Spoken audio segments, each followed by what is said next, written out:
All right. Welcome, everyone, and thank you all for joining us this evening for our webinar, The Forgotten Article, Shoes and Their Significance in the 19th Century. My name is Brittany Jarsma, and I am the Collections and Research Program Coordinator and Collections Photographer here at Old Sturbridge Village. And tonight we are joined by trades interpreter Rachel Middaugh for a discussion on how shoes were made in the 19th century and their economic impact. Before we begin, I am going to start us off with a short land acknowledgement. Old Sturbridge Village is located on the traditional land of the Nipmuc peoples. New England and the rest of the United States consists of land expropriated from Native American peoples. We honor the land and the indigenous peoples who have stored it throughout the generations and continue to store it today. Thank you. And just a few more things to share before Rachel starts. This program is being recorded and it will be posted on our Old Sturbridge Village YouTube page, which I encourage you all to visit. And there will also be a question and answer session following our discussion tonight. So I invite our live viewers to submit any questions at any point during the presentation in the Q&A feature at the bottom center of your screen. And now I will hand things off to Rachel. Good evening. Thank you, Brittany. Yeah, so I've been working here at Old Sturbridge Village for almost 5 years now. Hard to believe it's been that long. But a little over 5 years ago, if you told me I was going to become a historic shoemaker and be involved in anything to do with shoes, I probably would have laughed because I've known for most of my life that I wanted to work in museums and preferably living history museums, but had never really thought too much about shoes. So 5 years ago, when I finished a master's in public history, and it was the middle of COVID lockdown, I was kind of looking for anything, and I always have loved working with my hands, so ended up applying for a historic trades fellowship here at OSV, and so have learned everything I know about shoes here, and am very thankful to uh, Peter Oakley, who, as members, you have probably all seen Peter multiple times, but very thankful to him for everything he's taught me about shoemaking and all the research I've gotten to do over the last 5 years. So that's just a little of my background and how I got into this. So as I mentioned, shoes aren't something I'd really thought about. I feel like most people don't think a lot about shoes, except maybe what brands they like or what style they're after. So I certainly know I had never really thought about how they were produced and how we got to where we are in shoe production. So I'm going to kind of divide into sort of two parts tonight. I'm going to start with a little bit of the history and some of the technological changes in shoemaking that take place in the 19th century. Talk a little bit about some of those inventors. And at the end, I'll talk very briefly about different types of shoe construction, which will probably help make the first part make a little bit more sense. But since I've learned here in New England here at OSV, I know most about Massachusetts and New England shoe production in the first 4 decades of the 19th century. So that's where my focus is and my expertise. But I will pull in from other parts of the country and certainly the second half of the century as well. But to make my life easier, Massachusetts is by far the largest producer of shoes for most of American history since Europeans settled here. So a lot of history takes place here. So just as some clarification to start, a shoemaker and a cobbler are not the same thing. So just some terminology to start. A shoemaker, by dictionary definition, Noah Webster's 1828, is one whose occupation or trade is to make shoes and boots. And a cobbler is at best, a mender of shoes. It can also be a clumsy workman, or a mean person. So they are, at this time, pretty distinctly separate professions. And so I will be talking completely about shoe production and not repairs tonight. So, like for just about everything else, the 19th century is an era of tremendous change for shoes and their production. So, just very briefly, I'm gonna kind of tell you where we are at the end of the 18th century. These are a couple of pairs of ladies' shoes that we have in the collections here, that are from the tail end of the 1700s, very early 1800s. And at the beginning of the 18th century, shoemaking looks pretty much like it has for centuries before. So you start to see a little bit of change in the 1700s, but mostly it's still, or it will be entirely still handwork. Um, Welted shoes and turned shoes are all sewn together by hand. Most shoes are still made for specific customers and more local markets, but it is in kind of the mid and later part of the 1700s that you start to see shoes being produced for by manufacturers for much broader markets, and where you start to see the putting what is called the putting out system being used, which I will talk about in a couple of minutes.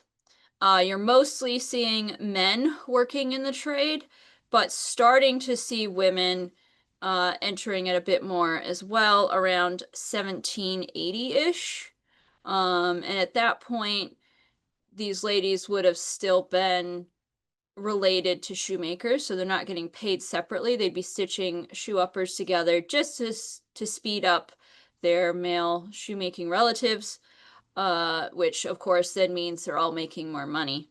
So that's, you start to see that around 1780-ish. So women entering, and Lynn, Massachusetts, by the end of the 1700s, is well established as kind of the shoemaking center, not only for Massachusetts, but probably the entire country, turning out over um, several 100,000 pairs of shoes out of there every year by 1800.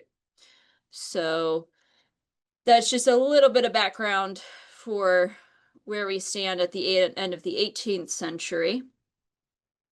And that's what it's gonna pretty much look like for the next, or the first decade or two within the 19th century as well.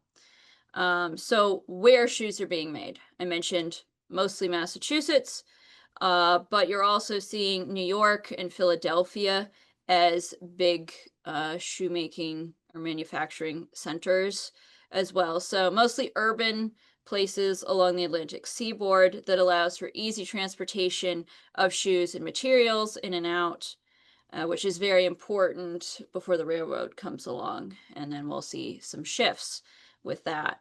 Also, there's a large labor force available in, obviously in New York and Philadelphia, but even in Massachusetts, where agriculture isn't quite as desirable as some other places, and are already running out of land for everyone to be engaged in agriculture. So there is kind of a surplus of labor, as to why Massachusetts more broadly and not just say Boston. Um, so that's kind of where shoes, or areas that are known for shoes. So really jumping into some changes. The first major change you'll see taking place in the 1800s when it comes to shoemaking is the introduction of pegged footwear, which if you've been into our shoe shop at the village, you've probably taken a look at those. You start to see them around 1810 in New York and Connecticut. They're much faster construction than sewing, therefore you're going to have fewer labor costs, and they tend to be really good for heavier footwear, so like work shoes. Um, but it will be a couple of decades, even though they start to make them then more widely before they really take off. So it really is the 1830s because of um, peg cutting machines that are invented in the 1820s. I'll talk a little bit more about that in a little bit. It's also the 18 teens that women start to get paid separately for sewing shoe uppers out of their homes. So they no longer have to be connected to a shoemaker to be making money. They can work directly for shoe manufacturers um, to uh, make money. And that kind of accelerates the putting out system. So moving towards the complete mass production of footwear that are being made for broader markets, that are all being made in standard sizes and not being made for individual customers. So again, as members of OSV, you probably have heard about the putting out system a little bit, but I'm going to go over that. So for the shoe industry, that looks like having an investor or owner of a manufacturing company, which, because shoes is so big here in New England, it'd be pretty easy to get into if you had enough money to buy a building, buy materials, and hire a guy called a clicker or a leather cutter to be cutting out the leather for the upper shoe uppers. And the clicker is probably the highest paid person within this whole system. He's expected to be very fast, um, very efficient in the use of leather, and will have to understand the grain of leather and all of those things. So he'd be working out of a central shop. Otherwise, they are hiring women working from home to sew or close uppers. Here's a picture of me closing some uppers in the shoe shop. Again, it would typically be done from home. So there are many ways this might happen. If you lived close to the shop, you're probably dealing directly with the shop. If not, you might have a storekeeper as the middleman who's getting materials from the shop and then distributing them to ladies, or they're coming in to pick them up, things like that. So you could see a variety of ways that that's done. But for work shoes, like we make at the museum, typically you'd be getting about 3 to 5 cents per pair for uppers. If it's like ladies' fashion footwear, you might be getting 9 or 10 cents a pair to stitch those together because there's a lot more detailed stitching in those. So it is going to vary how much you're paid depending on what type of shoe you're doing. Once those uppers are finished, they're going back to that central shop, and then they are hiring shoe bottomers working out of shoe shops like the one we have at OSV to put the soles and the heels on those. So the shop we have at the museum is actually quite a large shoe shop. Most of them would have been about half that size, or 10 footers, or 10 feet by 10 feet. And in certain parts of Massachusetts, you would have found those everywhere.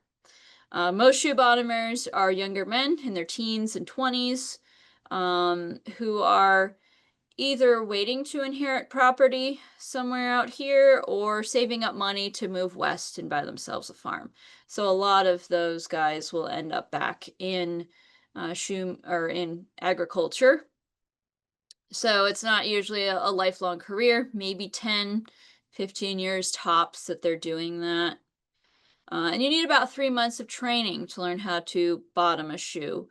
So that's where uh, this putting out system really speeds the process up from having individuals making shoes start to finish, and greatly reduces the skill that's needed as well. So each person is getting paid by the pair for their work. Finished shoes are returned and inspected and then wholesaled. So from here in Massachusetts and northeastern Connecticut as well is turning out lots of shoes. We're sending shoes all over the country and out of the country as well in the 1830s, before and after. Markets continue to expand after the 1830s. So the year 1837 is a year we have a lot of data for. Here in Massachusetts, you've got 23,000 men and 15,000 women turning out a little over 15 million pairs of shoes and about 1.5 million pairs of boots that year. And I think around that time, northeastern Connecticut is turning out something like 9 million pairs of shoes. So this area is turning out a tremendous amount of shoes every year. So let's see. So lasts, I'm going to mention lasts very quickly. Lasts are what you build a shoe around. They determine the size and style of a shoe. Certainly by the 1830s, most of them are made by machine. About 70% of these are made on what's called a Blanchard lathe, named after Thomas Blanchard, who invented it. It's a duplicating lathe for irregular shaped objects. So a lot of gun stocks and shoe lasts were made on them. And about 30% are still made by hand, but shoemakers don't make shoes without these, so I just thought I would mention them. So if you're surprised to hear about this mass production of shoes and you're thinking, oh, but people walk into a shop and get their feet measured and shoes made specifically for them, that is still an option, certainly. And in other parts of the country, apart from New England, it might have still been a little bit more common than it would have been here. You could still do that. A bespoke shoemaker or a custom shoemaker would have done about a 3-year apprenticeship to learn his trade. So he is going to be quite highly skilled. He's going to learn how to make all different types of shoe constructions, all the different styles, know how to measure people's feet, all of those things. So you still could have found that and done that. Bespoke shoemakers also would have done a little bit of repair as well. So anyone who's working for a shoe manufacturer is purely a shoemaker and making.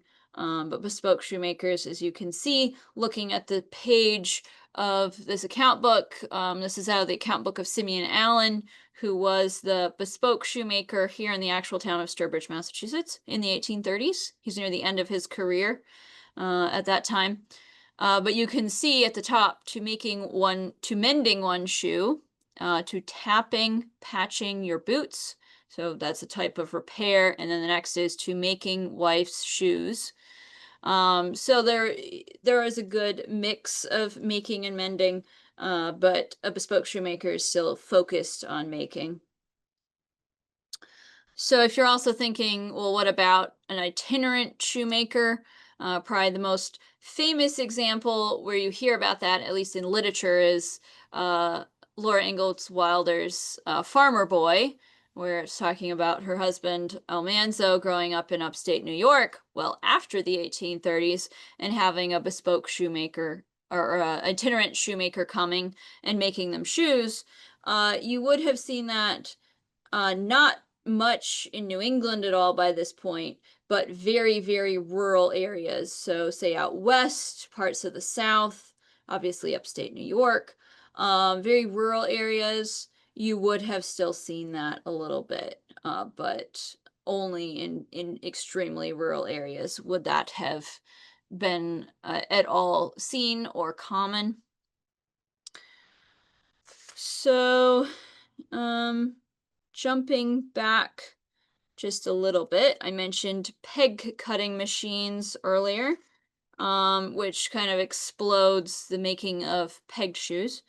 Those were developed in the 1820s, which is really the first kind of technological advancement, I guess you could say, that helps with shoemaking in the 1800s.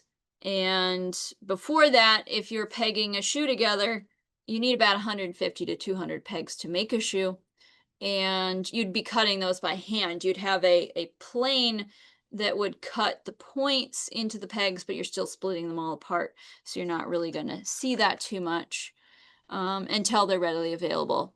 And then that really takes over in the 1830s. So, as I mentioned earlier, shoes that are getting made here in Massachusetts and in New England are going all over the place. By the 1830s, we're sending them all over the country. We're sending them to the West Indies, to Chile, and other parts of South America. By the 1840s, we're shipping shoes to California, Australia, England, and other parts of Europe. So it is a huge economic or part of the economic support for Massachusetts and New England as well.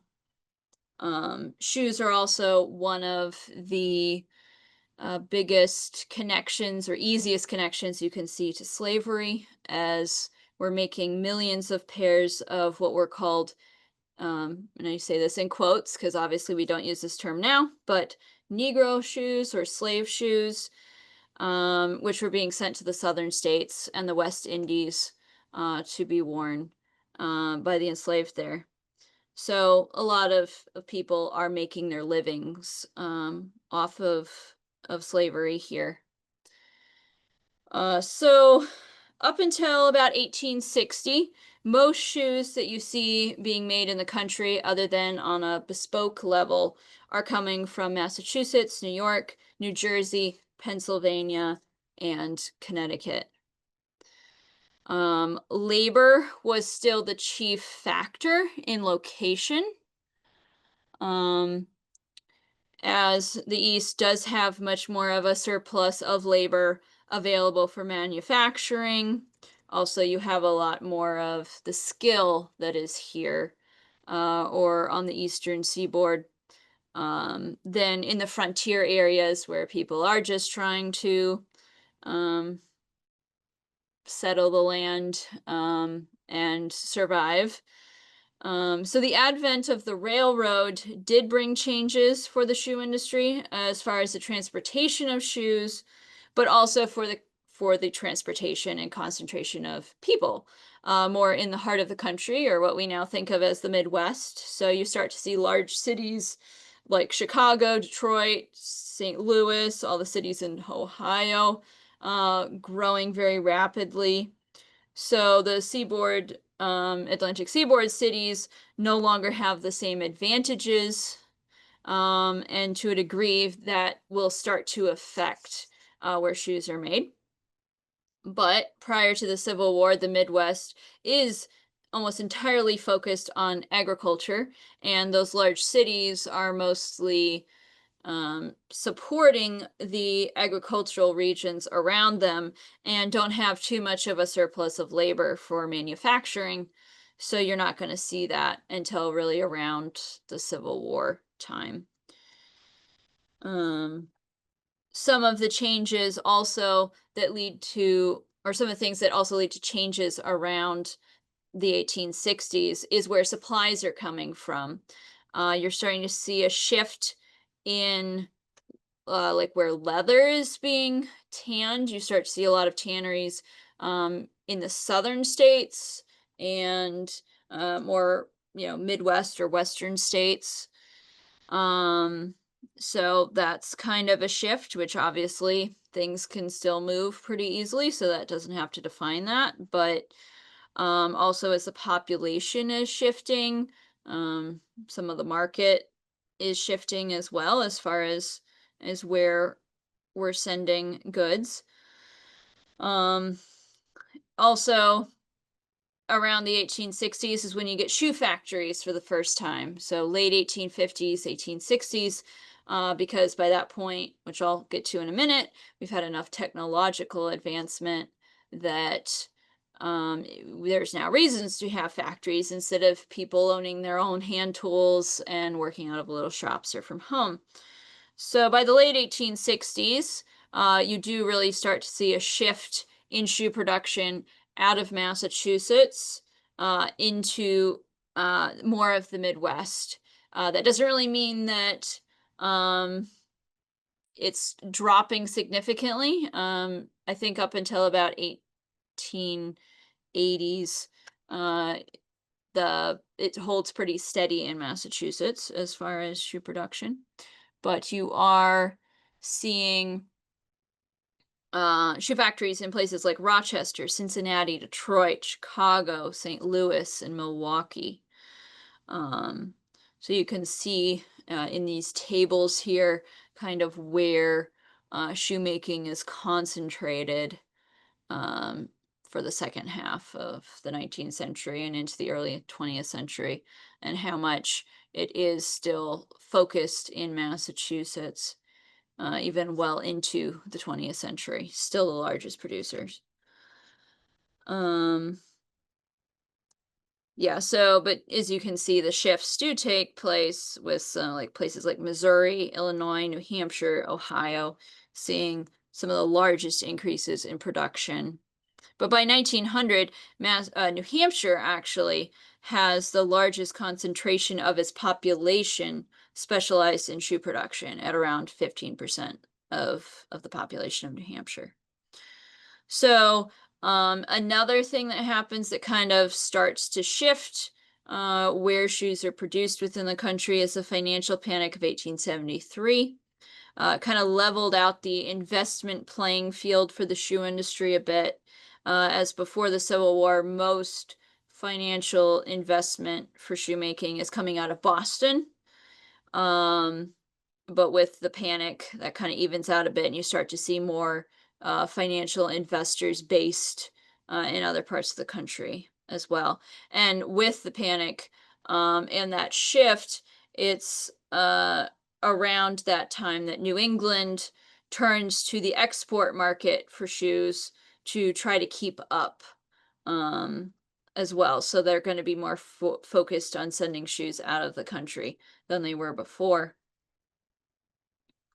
So now to get into technological advancements, and sorry for all my jumping around. It's obviously a huge topic, so trying to fit in as much as possible in a very short period of time. But as it kind of implied, the first 4 decades or so, apart from pegging machines, there's really not too much technological advancement for shoemaking. But with the 1840s, that starts to change with things like dies to cut out soles, to stamp those out so you don't have to cut them out by hand, things like that. That's kind of where it starts. And then in the 1850s is where you really start to see a visible change within the industry. And unlike some other industries, like the textile industry, for example, which industrializes very, very quickly, the shoe industry is very slow to industrialize in comparison anyway. In comparison to the entire history of shoemaking, very, very quick, but and once mechanization starts, that as far as in inventing and investment, it shifts very quickly into the shoe industry. So obviously we don't have time to hit about the entire history of the technological advancement of shoemaking, myself included, would probably I'll find that a little bit boring as well. But so I'm going to hit what I think are some of the highlights as far as uh, technological advancements that really revolutionize shoemaking and the people who did that. So I'm going to start with pegged footwear. And two men stick out for that.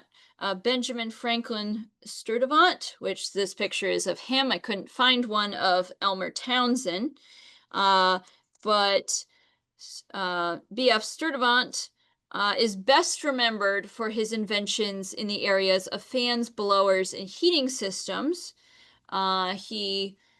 Some of his patents are really what lead to having central heating and cooling. Air conditioning is something he kind of worked towards. But like so many people in the 19th century, he was trained as a shoemaker. And in 1857, he filed a patent for a shoe pegging machine. So you're pegging it by a machine. But he realized that for that type of a machine to actually be practical, you really needed to have a way of feeding pegs into the machine so that it can do the pegging. So within a few months, he had a patent for peg blanks and an improved pegging machine where you could feed the peg blanks into it and then it would peg the shoe. So he kind of starts that, and then Elmer Townsend, who was already working with wax thread sewing machines, wanted to diversify his business into other shoe related machines. And he also created a shoe or a pegging machine and purchased many of the other patents and hired the patentees for those who were working in this as well. By the mid 1860s, he had a much more practical machine on the market that would really make that shoe or pegging by machine very much practical. So, like for so many other things, the sewing machine had one of the biggest impacts on the mechanization of shoe construction. The first was about 1855. There was a machine that could stitch the uppers of fabric shoes, followed quickly by a heavier machine that could stitch the thicker leather uppers.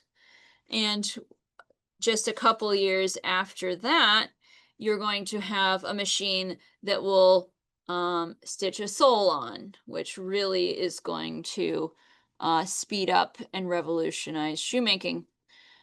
So these two gentlemen, Gordon Mackay on the left and Charles Goodyear Jr. on the right, are well remembered within shoemaking machinery history.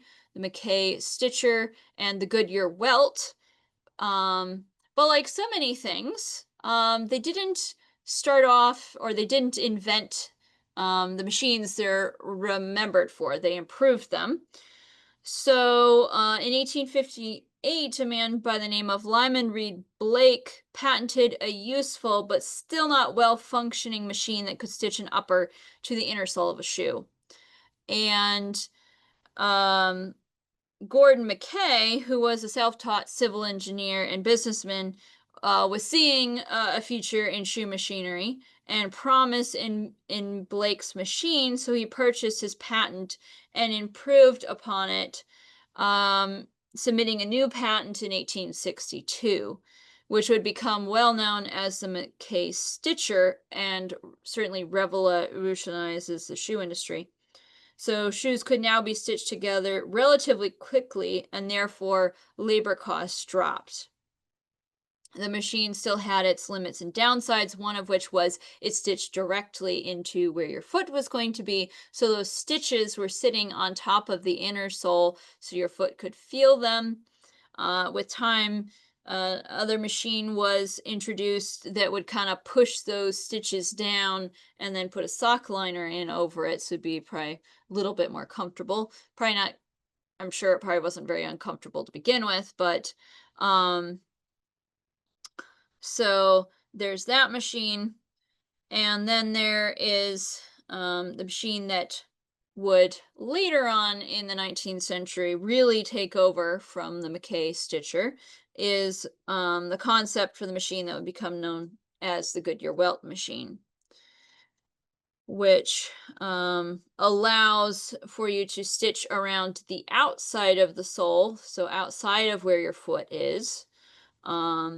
And that would, again, was not invented by Charles Goodyear Jr., but was created by a man by the name of Auguste Destoy in 1862. And he patented the machine, but then he kind of didn't really do anything else with it again. He left it to a shoe manufacturer by the name of Hainan and Son, which was a relatively small concern, and they didn't really have the capital to develop the machine any further. So James Hainan, their owner, courted Charles Goodyear Jr., who is the son of the man who's remembered for figuring out how to vulcanize rubber. So he approached him to become a financier of the machine. And Goodyear was a machine expert and saw the potential for the machine. So he worked on an improvement, which he then patented in 1871. And so, although it was one of the major advancements in shoemaking technology, due to the complexity of the machine and kind of the complementary machinery that you were going to need to be able to practically use it on a large scale, it didn't really take off for many years till around 1890 is when you start to see it used more broadly. So to have some of what I just said make sense, here are a couple of diagrams. The one on the left is of the Mackay stitcher, so you can see how it's stitching into the shoe, and you'd be walking on those stitches. And on the right is the Goodyear welt type, which a welted shoe does not originate with this. You're doing it by hand for hundreds of years before this, but where you're having the stitches for the sole on the outside, it's really the only set of stitches that is exposed on the shoe. So it's one of the, in my opinion, one of the best shoe constructions ever developed. So to keep moving here, um, one of the, or by the late 1870s, early 1880s, there was a machine in some form or another to construct every part of a shoe together except to last it. So when you're lasting a shoe, you're taking that upper that's pretty formless and stretching it around the last to get the shape of the shoe. It is probably one of the hardest steps in making a shoe because you have to make sure your seams are lined up, make sure you don't have any bubbles at the toe, things like that. So that was still done entirely by hand. No one had figured out a machine for that. So lasting is a relatively slow process. So it's really getting bottlenecked down at the lasting process for making shoes. And by the 1880s, you're starting to see many shoemakers unionizing and demanding more pay, and shoe lasters, who are already the best paid in the industry, are having even more say and demanding more money. So everyone who's um, a huge shoe investor or owns factories is very invested in seeing a machine to solve this. So they're pouring, some of these larger companies are pouring hundreds of thousands of dollars, a lot of man hours trying to figure out a machine. But nobody's figuring it out.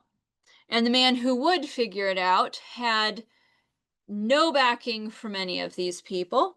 His name was Jan Ernst Matzeliger, and he was the son of a white Dutch engineer and a black Surinamese mother.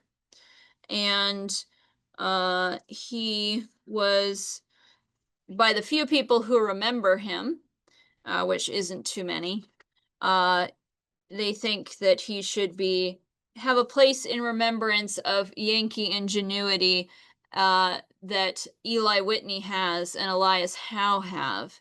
But probably because of his skin color, he has been all but forgotten. So he was born in Suriname, and I will go into him a little bit more because I find him so fascinating. So he was born in Suriname, or what was then Dutch Guyana, in 1852. And his father was an engineer in charge of the government machine works in the colony, and Jan probably learned or at least inherited some of his machine abilities from him. And at the age of 19, Jan left Suriname as a sailor, and by 1873 or 4 he had arrived in Philadelphia, and by 1876 he found himself in Boston. And by the next year, 1877, he moved to Lynn, which Lynn, by then, for well over 100 years, had really been the shoemaking center in the United States. And he got himself a job running a Mackay stitcher for turn shoes and began to settle into the community. Over time, he would hold many different jobs within the assembling of shoes process, so he learned it in the whole process quite well. When he arrived in Lynn, he hardly knew any English, and enrolled in night school to learn it. And he was a devout Christian, but unfortunately, it would take him several tries to find a church that would accept him, being a black man. But he finally arrived at the North Congregational Church and was warmly accepted. On top of making shoes, he also had jobs repairing shoe machinery. So he's really forming this entire picture of the shoe industry and the machinery. He'd done all of the steps. So by 1880, as I just mentioned with lasting, there really is no change in how lasting a shoe has been done since ancient times. So Matzeliger decides he's going to try to tackle this. So between 1880 and 1892, there were 125 patents filed for lasting machines, but Matzeliger's machine is the only one that proved a success. And you can look at this is a patent, his patent from 1883. He figures it out. You can see how complex the machine is. But he had no backing while he was working on it. He spent hours watching lasters and all of their movements and in the steps to accomplish the job. And it took him about 6 months to produce his first model, and then his employer noticed what he was working on by this point and offered him some space out of his factory to work on it. But he still has no financial backing, and he often went without food to have the money he needed for parts. So by 1883, he has people who are noticing his work and start offering him money for parts of his machine, but he turned them all down, wanting to have a complete machine. And he finally found a couple of financial backers, C.H. Denno and M.S. Nichols, who agreed to help him, but only for 2/3 ownership of his invention. So, as I mentioned, his patent he receives in May of 1883. By 1885, he had a working model, and the next 15 years would really show the triumph of his machine. So, in 1880, when it took a hand laster about 10 hours to do 50 pairs of shoes, it took his machine 10 hours to do anywhere from 150 to 700 pairs of shoes, depending on the quality of his work. So with his invention, that kind of ends the mechanization of shoe production. So well, his machine changed the lives of many lasters. Thankfully, they never gave him too much of a hard time about it. And unfortunately, he didn't live too long to see his success. And he did have success, quite financial success from it. In 1886, he got sick while at a church picnic, and that weakened his system, and he ended up with tuberculosis. But through his illness, he kept working and making improvements to his machine, and he died in August of 1889 at the age of only 37. So he left most of his money, because he had never married, to the church that had taken him in when he first came to town, and left it to them to use as they saw fit. So, as we've very briefly covered, the 19th century was, and certainly the second half of it, was where we see complete change within shoemaking, from entirely by hand to entirely by machine, and well, still not how we now make shoes in 2025, for most shoes anyway. Yeah, really leads into the industrialization of it. So, as a trade, we can see that though sometimes grudgingly, it offered opportunities for both men and women and people of different races and ethnicities. It provided employment to hundreds of thousands of people throughout the century and brought much economic success to places like Massachusetts in particular. So we're running out of time here, but to wrap up, I'm going to talk a little bit about the basics of shoe construction, which some of this might be familiar if you've spent time in the shoe shop. But I'm going to touch on 3 different types of shoe construction, some of which are, well, mainly welted shoes, which I'm starting off with, are still used today. Welted shoes date back to sometime in the 15th century. So it's a type of sewn shoe construction, which in my opinion is one of the best types of shoe construction ever invented. You'll mostly see it in the modern day in men's high-end dress shoes and probably cowboy boots is where you most see it. So this is a kind of a fun pair of shoes, or boots, very unique in our collections here at the museum. According to the label in them, they were made in France. But as Peter likes to compare them to, it's sort of like the tuxedo shirt equivalent. They're a boot, but they look like a pair of men's pumps or dress shoes. So you probably would have worn your pants over the legs, so it looked like you were just wearing shoes, but I guess you wanted a pair of boots.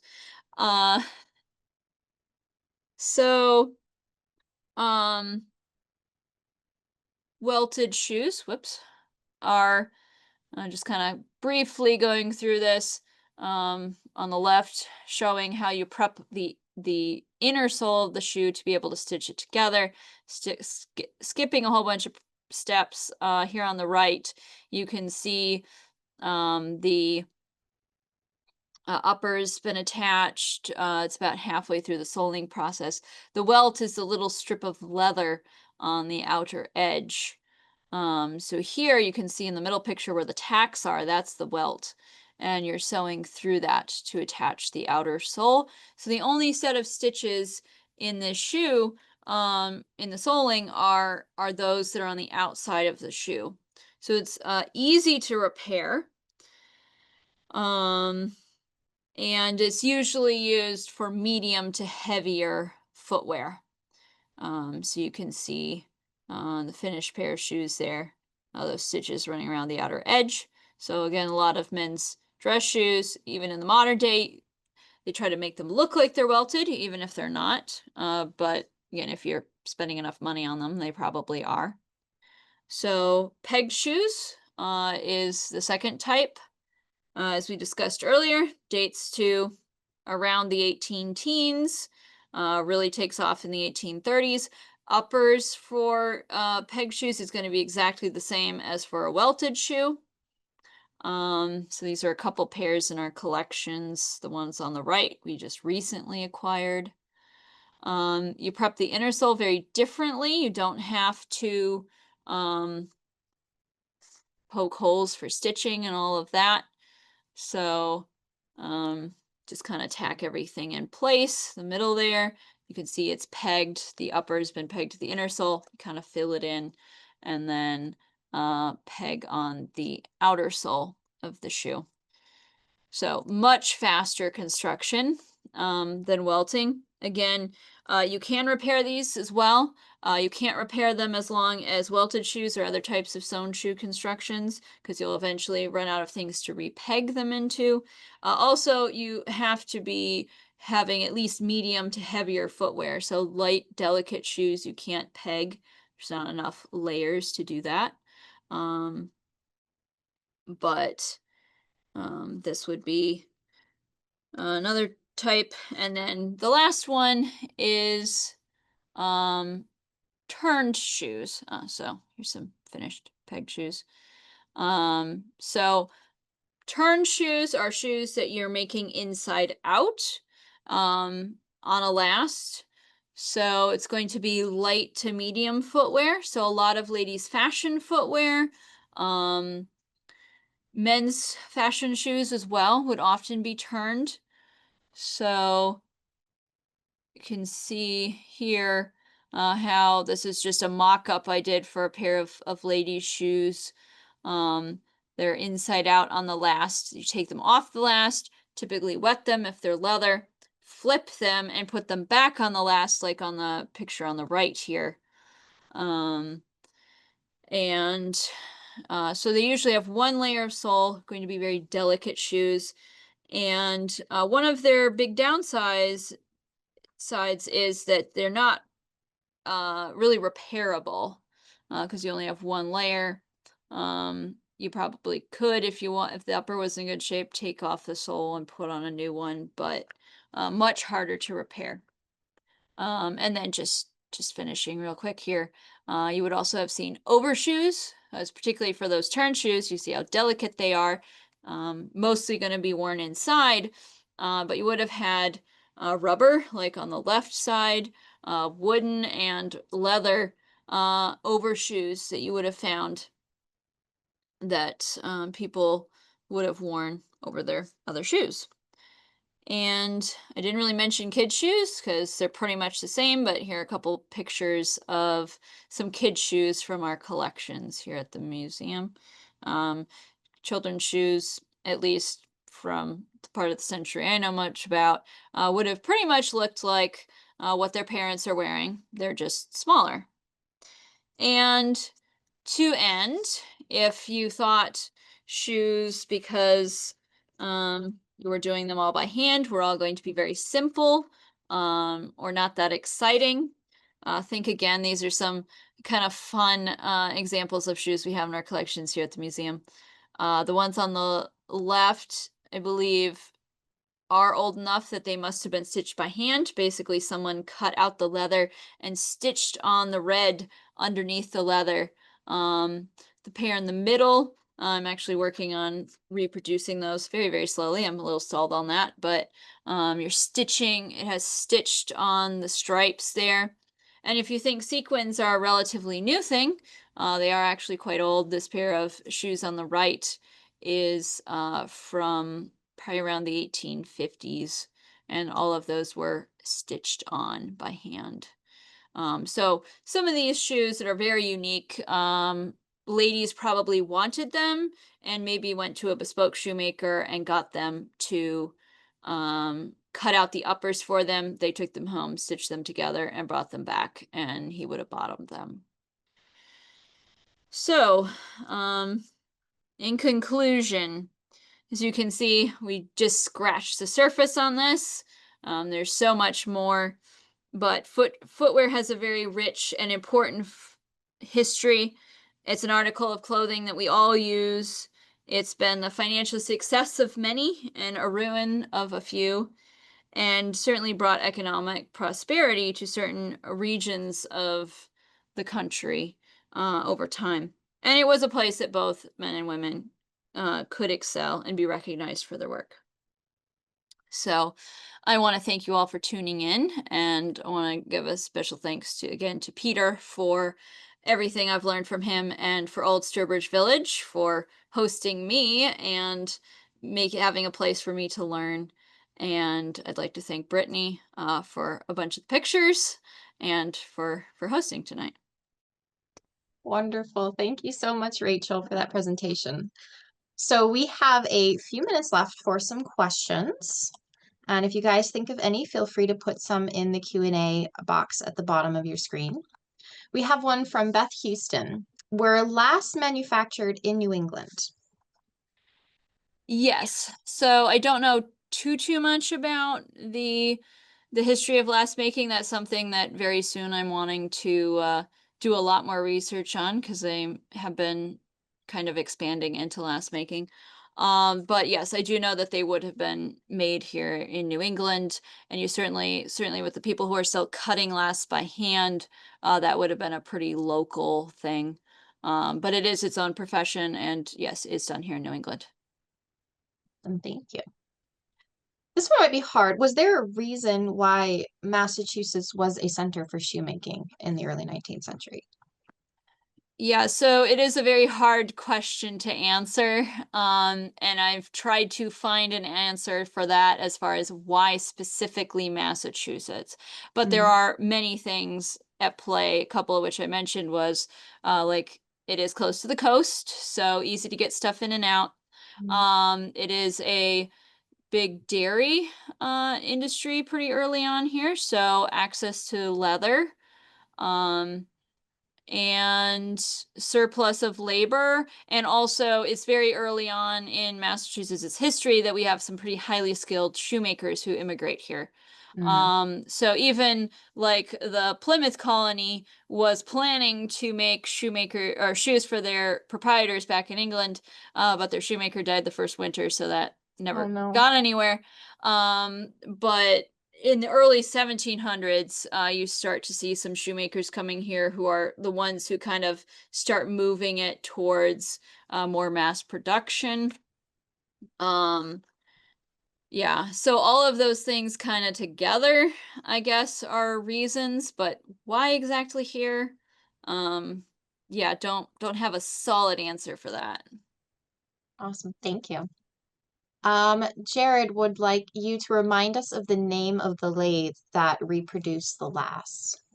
So Blanchard lathe. So the guy's name is Thomas Blanchard, Blandard, I believe, is how you spell his name. Yeah. Awesome. So if you ever want to see one, the only one that I'm aware of is at the Springfield Armory, over in Springfield. They have one that actually runs, so you can Oh, see it cool. if you ever want to go over there and see one. Awesome. One more question. Were women's slippers made in the same types of shoe shops we have here in the village, or were they done by specialist shoemakers? So they would have been done in the same type of shops. Hmm. So something I didn't mention is that with this mass production going on here in Massachusetts, it becomes very regionalized within the state what types of shoes are made where. So central Massachusetts, where we are, or where I am, is most known for its men's and boys' work shoes, which is why we mostly share that here at the museum. We also have the biggest need for those types of shoes as well. But Lynn was kind of the hub for ladies' fashion shoes and children's shoes, and like kind of Haverhill, like North Shore of Boston is Mm, where ladies' shoes were mass produced. So they would have been making them in small shoe shops as well, with ladies working from home, stitching the uppers. So yeah, same type of environment. mhm. It's just kind of regionalized where they're being made. Awesome. Yeah. All right, that is all we have for questions. If there's any last minute thoughts, feel free to share. Okay.